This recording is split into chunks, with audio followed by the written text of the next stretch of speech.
салом алейкум дӯстони азиз, хуш омадед ба канали Ҳарун Катара.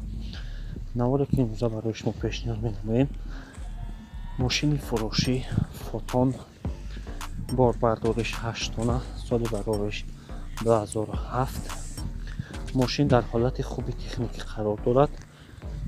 Мошин ҳозир дар ҷамоати қалъаи Сурх, деҳаи Кадараи ноҳияи Рашт қарор дорад. Дӯстони азиз, нархи мошин 70 000 бо муомила дорад. Метавонед ки ба ҳамин номерҳои дар рӯи экран ҳастанд, метавонед дар тамос шавед.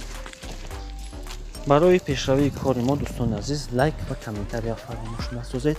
агар харидори аниқ бошад занг занед, набошад дӯстони азиз занг назанед ва беҳуда навақти соҳиби мошин навақти худро сарф кунед. боқӣ дар паноҳи Аллоҳ бошед. худованд ёр мададкори шумо. агар касоне ки ҳамин хел наворҳо дошта бошанд, метавонанд ба мо муроҷиат кунанд.